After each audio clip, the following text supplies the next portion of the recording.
श्री नंदीश्वर विद्यालय द्वारा संचालित ऑनलाइन क्लासेस में आपका स्वागत है। Class 12 economics. आज हम पढ़ेंगे सब्जेक्ट इकोनॉमिक्स चैप्टर 8 का उत्पादन फलन। फलन में वस्तुओं का निर्माण। सबसे पहले हम फलन को समझेंगे कि फलन क्या है। फलन गणितीय की तकनीक का एक विशेष टेक्निकल टर्म शब्द है जिसे एक फॉर्मूला के द्वारा हम समझेंगे। फॉर्मूला है y बराबर f कोष्ठक में x। अब जो y है वो आश्रित चर है। किस पे आश्रित है? x पर आश्रित है। और x जो है वो स्वतंत्र चर है। अगर हम x का मान 1 रखते हैं तो y का मान अलग आएगा, और पुनः हम x का मान 2 रखते हैं तो y का मान फिर डिफरेंट आएगा। ऐसे ही हम x का मान बदलते जाएंगे, 1 2 3 4 5 6 7 8 9, वैसे ही y का जो आंसर है वो डिफरेंट आएगा। तो y किस पर आश्रित है? x पर आश्रित है। तो y क्या हुआ? आश्रित चर हो गया, ठीक। और x कैसा हो गया? स्वतंत्र चर हो गया। और इनके जो बीच में है वो क्या है? f क्या है? फलन है। अब आगे आता है उत्पादन फलन। उत्पादन फलन को, प्रोडक्शन ऑफ फंक्शन को समझने के लिए एक फॉर्मूला है। P बराबर L K M E और T। P मीन्स होता है प्रोडक्शन। प्रोडक्शन मीन्स क्या होता है? उत्पादन करना। L मीन्स होता है लैंड। भाई उत्पादन करने के लिए जमीन चाहिए। किस पर उत्पादन करेंगे हम? भूमि पर। फिर क्या है? K means capital. अब आप कहोगे सर कैपिटल तो CAPITAL होता है। यहाँ पर कॉमर्स में जर्मनी भाषा में K को C के द्वारा प्रदर्शित किया जाता है, इसलिए इसे कैपिटल बोला जाता है। कैपिटल मीन्स पूंजी। हम जब उत्पादन करेंगे तो भूमि होगी, भूमि पर उत्पादन करने के लिए हमें श्रम कैपिटल मीन्स पूंजी की आवश्यकता होगी। इसके उपरांत आता है M क्या है? मैन मतलब श्रम। हमें उस पर क्या करना पड़ेगा? श्रम करना पड़ेगा। इसके बाद आता है E मतलब होता है इंटरप्राइजेस। इंटरप्राइज मतलब उद्यम, उद्योग, ठीक है ना। T मैंने वो फॉर्मूले में लिखा था, E के उपरांत क्या है? T मीन्स होता है टाइम एलिमेंट। टाइम एलिमेंट मतलब समय तत्व, ठीक है। एक समय के अंदर उत्पादन हमें करना पड़ता है। F मीन्स होता है फॉर्मूला, फंक्शन, ठीक। अब इन दोनों के बीच ये आश्रित चर है, ये स्वतंत्र चर है। इसके द्वारा जो आश्रित है इनमें उस पर डिपेंड करता है। अब अपन आगे पढ़ते हैं। फलन उत्पादन की विशेष तकनीक की विशेष को शब्द कहते हैं। P बराबर FLKMET मतलब साधन। इनके द्वारा हम उत्पादन करते हैं। अब क्वेश्चन बनता है कि सर क्वेश्चन क्या आएगा? क्वेश्चन बनता है उत्पादन फलन किसे कहते हैं? उत्पादन फलन किसे कहते हैं? इसका आंसर है इकोनॉमिक्स की भाषा में उत्पादन फलन एक वस्तु के भौतिक आगतों तथा भौतिक उत्पादन के बीच पाए जाने वाले फलनात्मक संबंध को उत्पादन फलन कहते हैं। ये तो हो गया इकोनॉमिक्स भाषा में।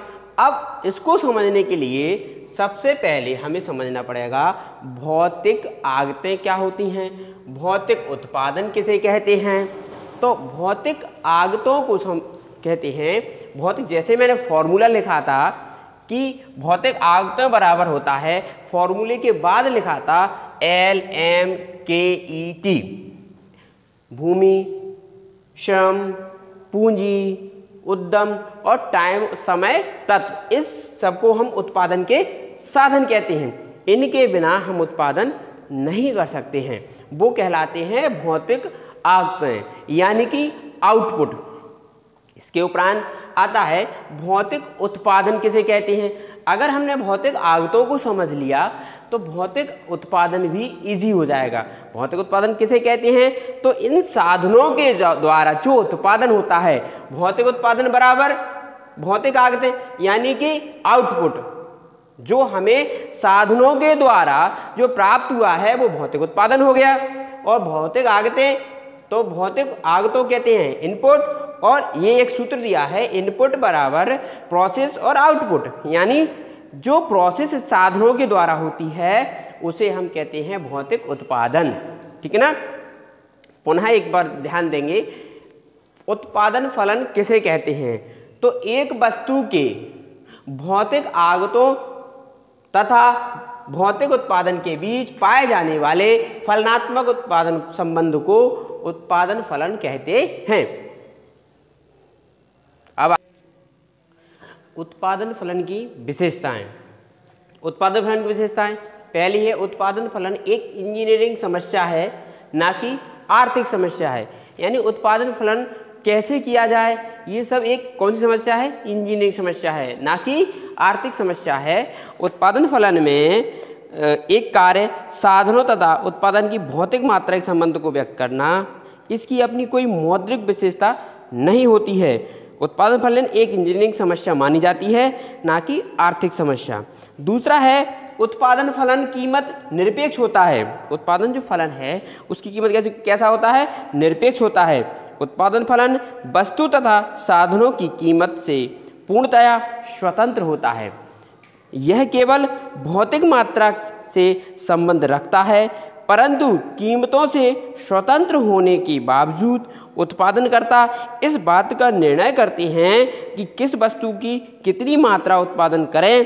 कीमतों को ध्यान में अवश्य रखता है।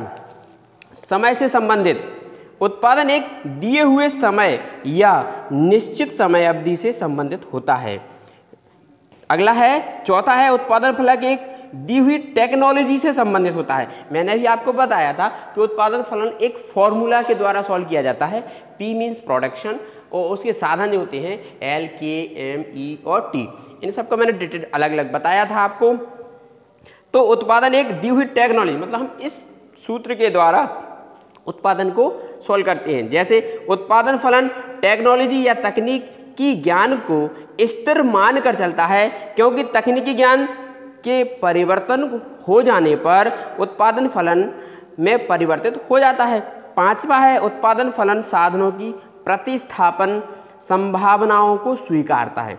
इसका अभिप्राय है कि एक साधन के स्थान पर दूसरे साधन का प्रयोग में लाया जाना, जैसे एक श्रमिक के स्थान पर मशीन को प्रतिस्थापित करना। अब इसमें देखेंगे कि हमने एक व्यक्ति से जो कार्य हो रहा है वही कार्य मशीन से कितने अच्छे से हो सकता है या कम समय में हो सकता है, तो हम उस जगह पर मशीन को लगाना जिस जगह पर व्यक्ति कार्य कर रहा था। उत्पादन फलन स्थितिक अर्थशास्त्र की विषय सामग्री है। उत्पादन फलन में वस्तु तथा साधनों की कीमत को स्थिर मान लेते हैं। तकनीकी ज्ञान की एक दी हुई स्थिति होती है तथा एक दिए हुए समय से में संबंध व्यक्त करते हैं। अतः उत्पादन फलन विशुद्ध रूप से स्थिति अर्थशास्त्र में विषय बन जाता है। उत्पत्ति के नियम। पहला नियम है उत्पत्ति ह्रास नियम। द्वितीय नियम है उत्पत्ति वृद्धि नियम। तीसरा है उत्पत्ति समता नियम। पहला बताएंगे अपन कि उत्पत्ति ह्रास नियम क्या होता है। तो आधुनिक अर्थशास्त्री के अनुसार केवल उत्पत्ति ह्रास नियम या परिवर्तनशील अनुपातों का नियम ही उत्पत्ति का नियम है, क्योंकि वास्तव में उत्पत्ति वृद्धि नियम तथा उत्पत्ति समता नियम इसकी अस्थायी अवस्थाओं हैं। इसे साधन के प्रतिफल के नाम से भी जाना जाता है। उत्पत्ति ह्रास नियम उत्पत्ति के कुछ साधनों को स्थिर रखकर अन्य साधनों की मात्रा में वृद्धि के फलस्वरूप उत्पादन की मात्रा पर पड़ने वाले प्रभाव की व्याख्या करता है। डेफिनेशन है उत्पत्ति ह्रास नियम यह बताता है कि किसी एक साधन की मात्रा को स्थिर रखा जाए तथा अन्य साधनों की मात्रा में क्रमानुसार वृद्धि की जाए तो एक बिंदु के पश्चात उत्पादन में घटती हुई दर में वृद्धि होगी। कुल उत्पादन नियम दूसरा है इस पर औसत उत्पादन नियम। तो औसत उत्पादन विभिन्न स्तरों पर उत्पादन साधन अनुपात होता है। उदाहरण के लिए कुल उत्पादन अर्थात 64 इकाइयों में साधन श्रम की कुल इकाइयों अर्थात 4 इकाइयों का भाग देने पर 64/4 इक्वल टू 16 इकाइयों के बराबर उत्पादन प्राप्त होता है, यह औसत उत्पादन कहलाएगा। इसका सूत्र है औसत उत्पादन बराबर होता है कुल उत्पादन बटे कुल परिवर्तनशील साधन। पेज नंबर 108 पर आपका दिया हुआ है कि कुल उत्पादन बराबर होता है, कुल उत्पादन को हम शॉर्ट फॉर्म में कहते हैं औसत उत्पादन बराबर एपी, एपी मतलब average products, equal to TP total production upon TVF total variable, F means होता है फंक्शन मीन्स साधन, तो टीपी औसत उत्पादन बराबर होता है, इसको मैंने सूत्र बनाया है एवरेज प्रोडक्ट, औसत उत्पादन बराबर TP total production upon TVF total variable function. इसको हिंदी में बोल सकते हैं कुल उत्पादन बटे कुल परिवर्तनशील साधन, इससे हमें प्राप्त होता है औसत उत्पादन। अगला दिया है सीमांत उत्पादन, तो परिवर्तनशील साधन की एक अतिरिक्त इकाई के प्रयोग से जबकि अन्य साधन स्थिर हैं, कुल उत्पादन में जो वृद्धि होती है उसे उस साधन की सीमांत उत्पादकता कहते हैं। उदाहरण के लिए यदि श्रम की एक इकाई बढ़ाई जाती है अर्थात 5 श्रमिक हो जाते हैं तो कुल उत्पादन 75 इकाइयों के बराबर हो जाता है। अतः केवल 5वां श्रमिक प्रयोग में कुल उत्पादन में अंडर रूट कोष्टक में 75 माइनस 64 इक्वल टू 11 इकाइयों के बराबर वृद्धि होती है। तो यहाँ पर एमपी बराबर टीपी माइनस टीपी बराबर ये निकलता है। अब आता है आपका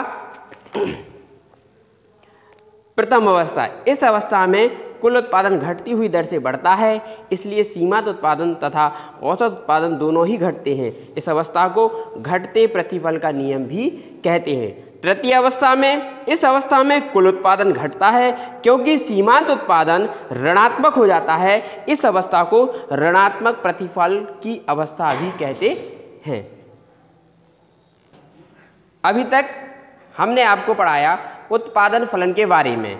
उत्पादन फलन कैसे होता है, उत्पादन फलन क्या होता है, उत्पादन क्या होता है, उसका क्या सूत्र होता है, क्या फॉर्मूला होता है, सारी डिटेल हमने आपको इसके बारे में बताई।